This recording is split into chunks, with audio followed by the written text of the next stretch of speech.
వాళ్ళని పరిచయం చేపిస్తే అందరం మనం పరిచయం చేసుకున్నాం. E69 నా పోరాటం ఏ క్షేత్రంలో ఉన్నా ప్రతిదీ సోషల్ మీడియా ద్వారా, యూట్యూబ్ ఛానల్ ద్వారా, ఈ మధ్యలో ఒక పత్రిక కూడా పెట్టిండు. ఆ పత్రిక ద్వారా ఈ సమాజానికి పరిచయం చేస్తాడు. వాళ్ళు పరిచయం చేసుకోవాలి. రజక రాజ్యాధికార పార్టీ సిద్ధన్న చెప్పినట్టు రజకులు అంటే ఈ సమాజానికి, ఈ నేల మీద మనిషి మనుగడ ఎప్పుడైతే మొదలైందో ఆనాటి ఆది మానవుల కాంచి మొదలు పెడితే, ఆది మానవులే కాదు, గతంలో నేను అయితే దేవుణ్ణి నమ్మను. రామాయణంలో కూడా ఒక చాకలి చరిత్ర ఉన్నది. వివిధ దేశాలలో కూడా రజకులు రాజ్యాలు వెళ్ళిన పరిస్థితి ఉన్నది. మా మడేల్ మహారాజు అని ఇక్కడనే ఉన్నాడు. ఆయన మహారాజు, ఆయన ఆ రోజుల్లో బసవేశ్వరుడికి ప్రధాన అనుచరుడు.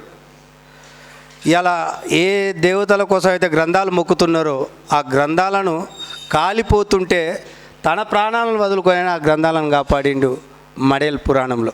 అది చరిత్రలో ఉంది.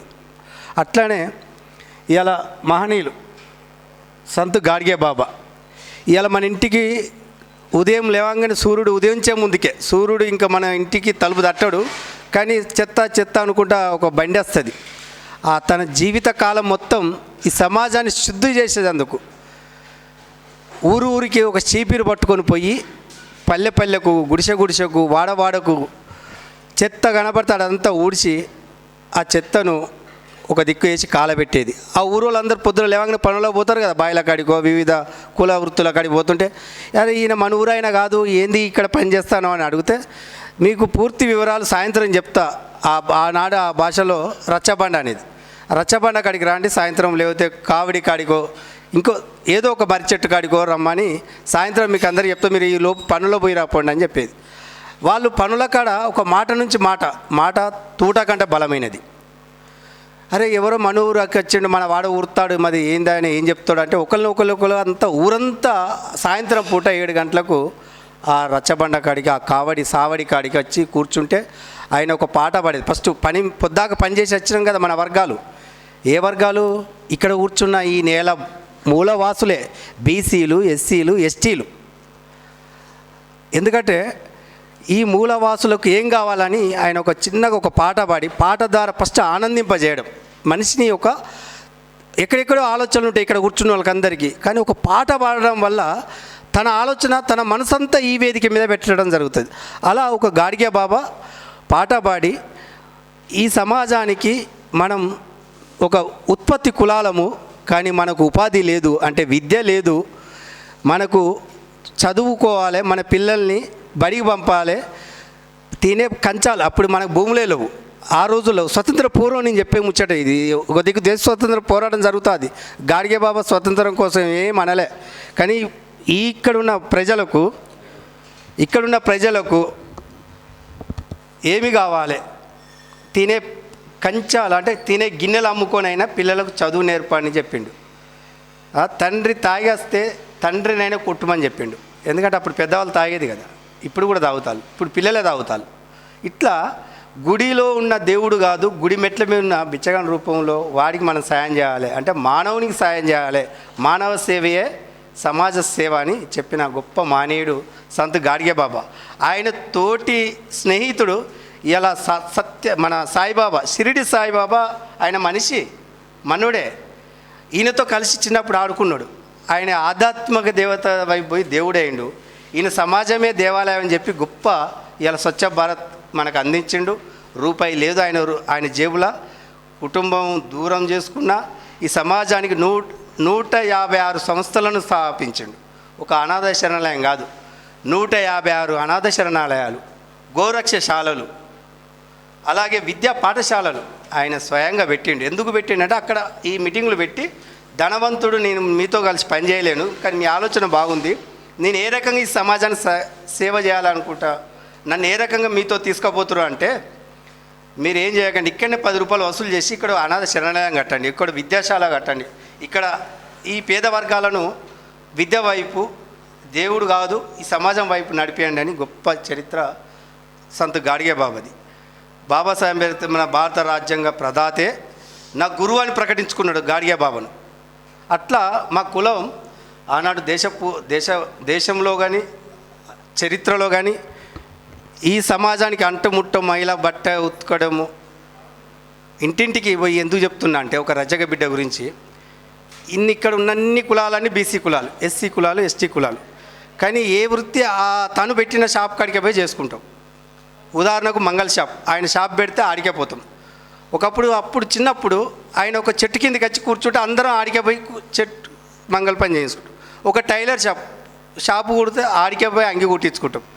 ఒక కుమ్మరైన కుండ అమ్మితే వాళ్ళింటికి పోయి కొనుక్కుంటాం, లేదా ఆయన పలాంకాడ షాప్ పెడితే ఆడికి పోయి కానీ రజక బిడ్డ, ఈ చాకలి బిడ్డ ఇంటింటికి పోయి బట్టలు, ఇడిచిన బట్టలు మూట కట్టుకొని నెత్తి మీద పెట్టుకొని పోయి చెరువులో బట్టలు విండి సాయంకాలం వేళ బట్టలు వేసి అన్నం ఆడుకుంటాం. అంటే మేము ఎంత సర్వీస్ చేస్తున్నామో, కష్టపడి అడక తింటున్నాం. అడక తినడం అంటే కులం పేరుతోటి.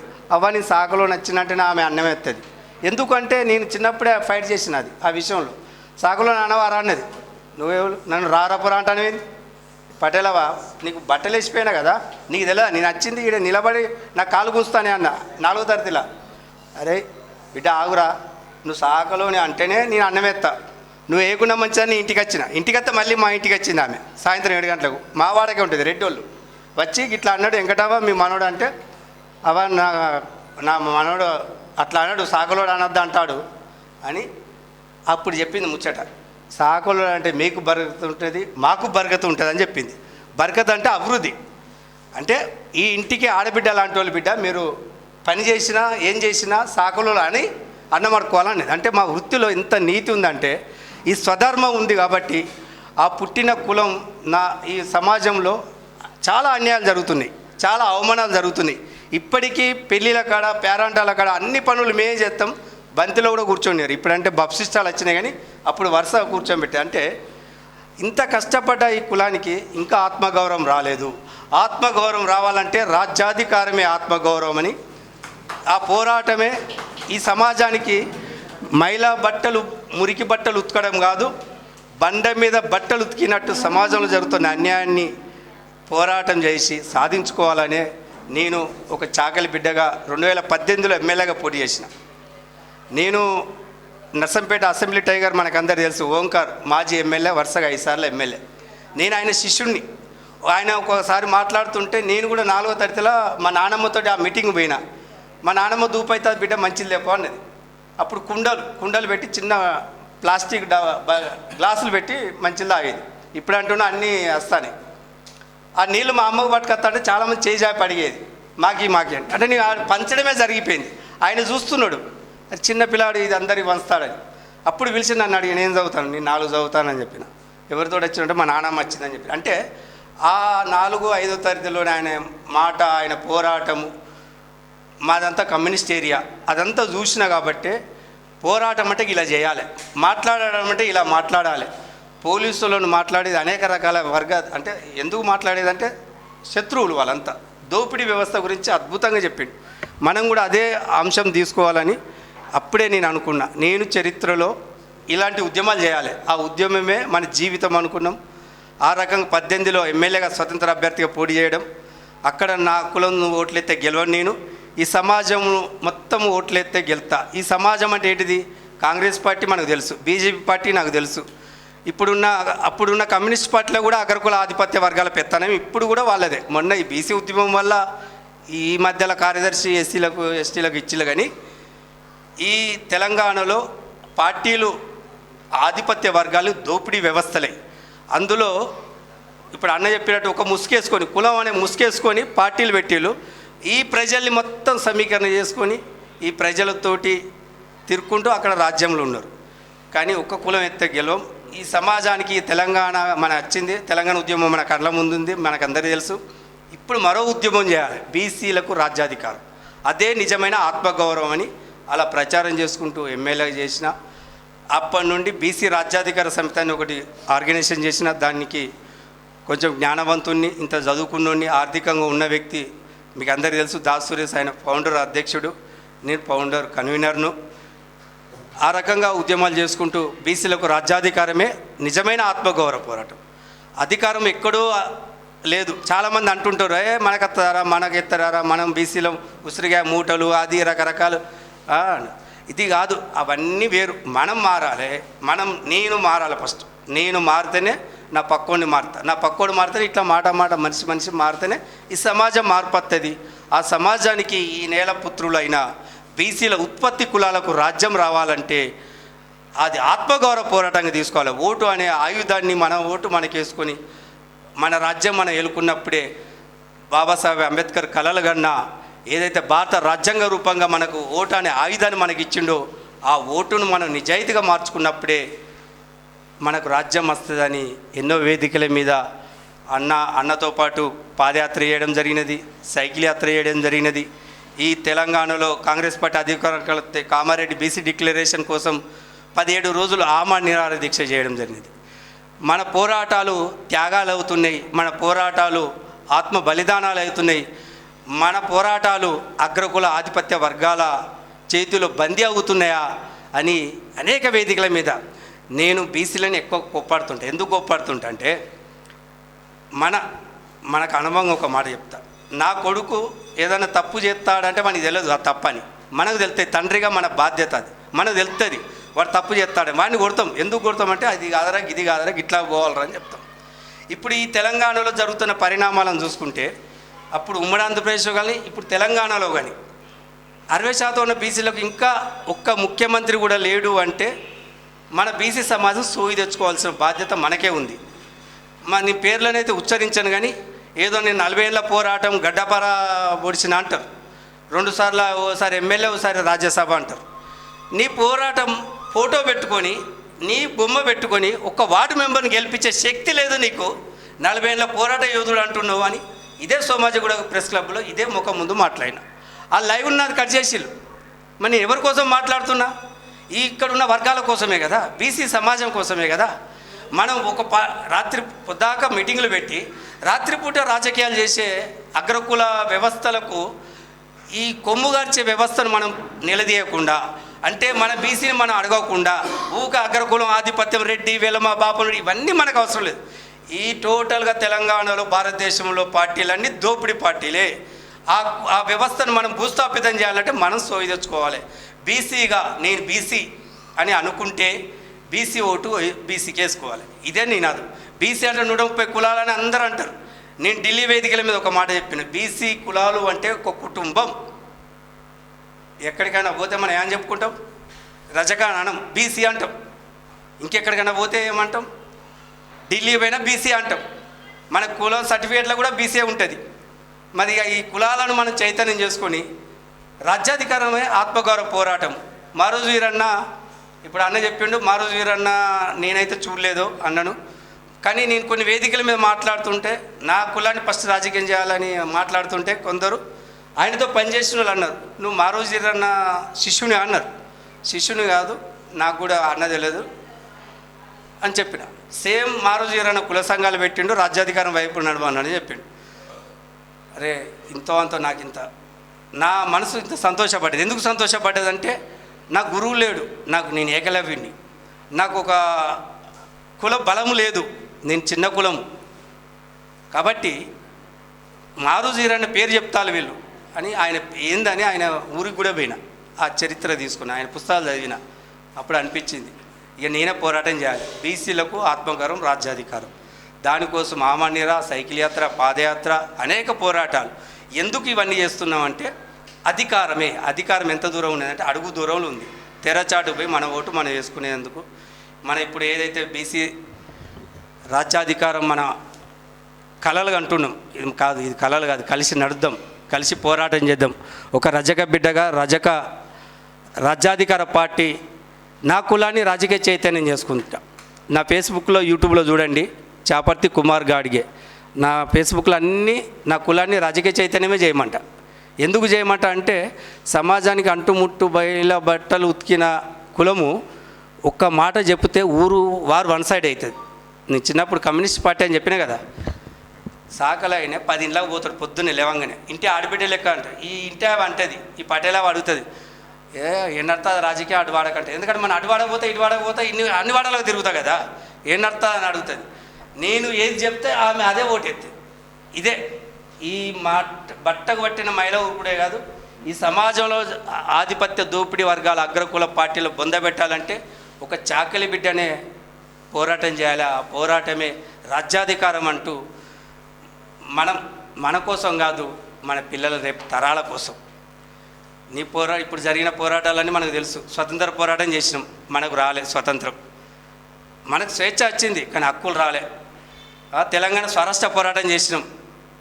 ఆ పోరాటంలో ఆ రాష్ట్రంలో మనకు బీసీలకు అయితే అన్యాయం జరిగింది, మహిళలకైతే ఇంకా అన్యాయం జరిగింది.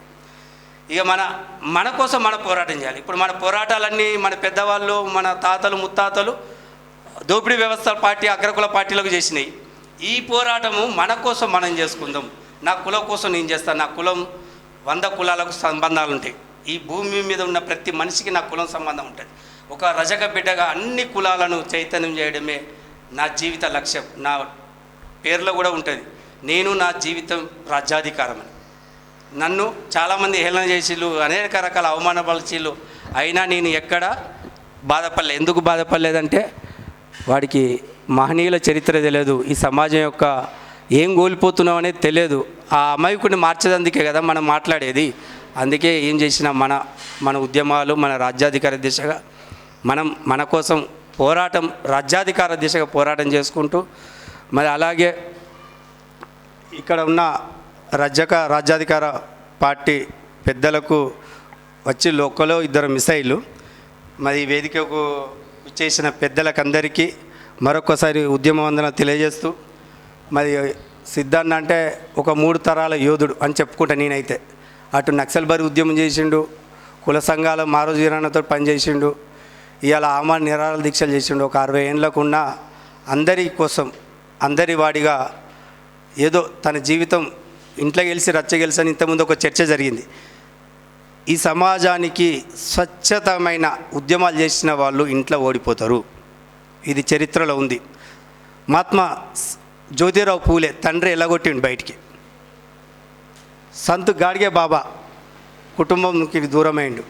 చాకలి ఐలమ్మ, ఆ ఐలమ్మ గురించి చెప్పలేదు మీకు. ఒక మహిళగా ఆనాడు దొరల మీద దున్నేవాడి భూమి కోసం, భుక్తి కోసం, తెలంగాణ విముక్తి కోసం పోరాటం నడిపిందంటే ఆమె పోరాటం చేసేందుకు రాలే. ఈ చాకలి కులవృత్తిని నేను బట్టలు ఉతికితే నాకు అన్నం ఎత్తాళ్ళు, నాకు 5 కొడుకులు ఒక బిడ్డ, మరి నేను నా కుటుంబానికి అన్నం ఇవ్వాలెత్తే రేపు సాయంత్రం పాసిపోతుంది, పాడేసేది. మా వృత్తి ఏంటిది? ఆర్థిక వనరులు లేవు అని ఆ చాకలి ఐలమ్మ ఒక దొర దగ్గర పోయి కౌలు తీసుకున్నది. కౌలు తీసుకొని వ్యవసాయం చేస్తా అంటే దొర చాకలి ఆమెకు ఇంత వ్యవసాయం చేస్తా, నా ఇంట్లో బట్టలు పిండాలి, నా గడిలో బట్టలు పిండాలి, మా ఇంట్లో పని వాళ్ళు చేయాలి అని వాళ్ళ సైన్యం ఉంటుంది కదా గుండాలను, అంటే ఆయన యొక్క అనుచరులను తోలి పంట మొత్తం ధ్వంసం చేసి రాపంటది. అంటే అప్పుడు చాకలి ఐలమ్మ కొడలు కలుతా అంటది, కోత కొత్త అంటే ఆ కొడలతో యుద్ధం చేసింది. నాది పంట నువ్వెవడరా తీసుకుపోయేందుకు. ఆ పోరాటమే ఇలా దున్నేవాడి భూమి కోసం వచ్చింది. అప్పుడు ఆమె ఒక్కతి తిరగబడితే అప్పుడు కమ్యూనిస్ట్ ఉద్యమం నడుతా, తెలంగాణ రైతాంగ సాయుధ పోరాటం. అరే పాలకుర్తిలో చాకలి ఐలమ్మ దొరను ఎదిరించిందట అని తెలుసుకొని వాళ్ళొచ్చి ఆ ఐలమ్మ పంట కోసి ఇంటికి వచ్చేదాకా వాళ్ళు ఉండి తోడుగుండి అక్కడి నుంచి ఐలమ్మ పోరాటం చేసి 10 లక్షల ఎకరాలు పంచింది. తన కుటుంబానికి ఏం ఉంచుకోలే ఆమె. అంటే ఇంటికి దూరమైనట్టే కదా. 10 లక్షలలో ఒక 100 ఎకరాలు ఉంటే ఇవ్వాలి ఎంత. ఆ పోరాటం చేస్తా అంటే ఐలమ్మ కన్న కూతురును ఆ దొర మానభంగం చేసిండు. భయపడి పారిపోతుంది అనుకున్నాడు, అయినా భయపడలే. తన బిడ్డ మానం పోయినా, తన కొడుకులను జైలు పంపించినా చాకలి ఐలమ్మ పోరాటం నిలబడ్డది. అందుకే ఇవాళ చరిత్ర భారతదేశం కాదు ప్రపంచంలో ఈ భూమి ఉన్నంత వరకు ఒక మహిళా పోరాటం ఉన్నదంటే వీరనారి చాకలి ఐలమ్మ పోరాటం. అట్లా మన పోరాటాలు స్వచ్ఛత ఇంటికి ఇవాళ సిద్ధాన్న కూడా ఎన్ని రకాల పోరాటాలు చేసినా ఇవాళ ఆయనకు గంట సేపు నిలబడితే కాళ్ళు గుంజుతాయి. ఆయనకు ఒకటే రూము ఒకటి, వాళ్ళ భార్య మిషన్ కుడుతుంది. నేమైనా అక్క వాళ్ళ ఇంటికి పోయి ఏడ్చిన, వాళ్ళ ఇంట్లో ఆమె మిషన్ కుడితేనే కిలో బియ్యం కొనుకొచ్చుకొని తిని బతుకుతుంది. ఒక పాప చదువుకుంటుంది. అంటే ఈ వ్యవస్థలు ఎట్లున్నాయంటే ఇంట్లో గెలవాలి కాదు, ఇంట్లో మనం వెనకట సామెత ఉండే మా నాన్నమ్మ చెప్పేది, 7 సముద్రాలు ఈదినా కానీ సంసారాన్ని ఈదలేము రా అంటది. నాకు నానమ్మ పెంపకం, అమ్మ చిన్నప్పుడే చనిపోయింది. ఈ సమాజాన్ని, అమ్మలాంటి సమాజానికి నేను ఏం చేయాలని నా పోరాటం ఆ రూపంలో ఇవన్నీ చేసుకుంటూ కాబట్టి మనం ఇంత సమయం ఇచ్చి దూరం అవుతాను. రోజు నిరంతర పోరాటమే. ఇప్పుడు నేను ఉన్న నా మీడియా చూస్తే ఇలా ఫోన్ చేస్తే నేను ఆ సమస్య కాడికి పోవాలి, ఈ ఫోన్ చేస్తే అక్కడికి పోవాలి. ఇవన్నీ చేసుకుంటా పోతే మరి నేను ఇంటికి దూరం అవుతా కదా, మరి నేను ఇంట్లో ఎట్లా వెళ్తా? ఇక పొద్దాక తిరగబోయడం వచ్చినావు అంటే ఇది నా పిల్లం ఏందే ఆకలి అయితే అది అన్నం పెట్టి, అక్కడ అన్నం పెట్టేవాడు కూడా ఉండడు. అక్కడ పోయినావు కదా, అది తిని రాకపోయినావు అంటే. ఇవన్నీ ఎందుకు చెప్తున్నా అంటే మనం త్యాగానికి సిద్ధపడ్డప్పుడే మనం కలలుగా ఉన్న మన రాజ్యం మనకు వస్తుంది. ఇలా చిన్నప్పుడు అనుకున్నా కదా, సోవియా అని ప్రొఫెసర్ చింతం ప్రవీణ్ కుమార్ రాసిండు. ఇలా మేము దీక్ష చేసిన మా ముగ్గురు పేర్లు దీంట్లో పెట్టి మాకు అంకితం చేసిండు. మరి అలా ఈ భూమి మీద మనిషి ఉన్నంత వరకు, ఈ పుస్తకం చదివినంత వరకు చరిత్రలో ఒక పేజీ అంట. 100 పేజీలు ఒక పుస్తకం అయితే మనిషి జీవితం 100 ఏళ్ళు. ఆ 100 పేజీలు ఒక అక్షరం కోసం నా పోరాటం ఉంది. ఇందులో ఈ పోరాటము ఆమరణ దీక్ష చేసినాం కాబట్టి అలా సోయి అనే పుస్తకం రూపంలో మాకు అంకితం చేసిండు. అంటే మనం పుడతాం, మరణిస్తాం, ఇది సహజం. కానీ నీ అబ్దుల్ కలాం మాట చెప్పి మనకందరూ తెలుసు, నీ పుట్టుక సహజం కానీ నీ మరణం చరిత్ర కావాలన్నారు. ఆ మరణంలో మన చరిత్ర ఉండాలి, ఆ చరిత్రలో మనకు ఒక పేజీ ఉండాలి, ఆ పేజీలో మన జీవితం ఒక ధన్యం కావాలి. ఎందుకంటే మనకి ఈ నేల మీదకి తీసుకురావడం తల్లి 9 నెలలు నవమాసాలు మోస్తుంది. ఈ ప్రకృతి అనేక రూపాలలో మనకు పండిచ్చింది, ఫలం ఇచ్చింది, ఆక్సిజన్ గాలి ఇచ్చింది, నీరు ఇచ్చింది, ఈ నీడ ఇండు కట్టుకునేందుకు కూడా మనకు ఆలోచన ఇచ్చింది. కాబట్టి ఆ తల్లి రుణం తీర్చుకోవాలన్నా, ఆ ప్రకృతికి సేవ చేసుకోవాలన్నా ఈ సమాజానికి మనవంతు బాధ్యతగా మనం చేయకపోతే మన పిల్లలకి ఏం తెలియదు. ఎందుకంటే మా నాన్న చేయలే కాబట్టి నాకు తెలియదు. లేకపోతే నాకు కొంచెం రాజకీయ సోయి ఉండి ఈ సమాజానికి చేయాలనుకుంటే ఈ పాటికి నేను చెప్తున్నా కదా, ప్రజల్లో సమస్యల మీద పోరాటం చేసినాం, అలాగనే ఉన్నాం, ప్రజల మధ్యలో ఉన్నాం. కాబట్టి మన పోరాటం మన కోసం, మన ఆత్మగౌరవం, మన జీవితం ధన్యం కోసమైనా మన పిల్లలకు తరగని ఆస్తులు కూడా పెడతాను. ఆస్తులు కాదు, అధికారం అనే ఆస్తిని అందిద్దాం. ఇదే నా ఆలోచన. నాకు ఈ అవకాశం ఇచ్చిన పెద్దలకందరికీ మరొకసారి రాజ్యాధికార ఉద్యమ శుభాకాంక్షలు.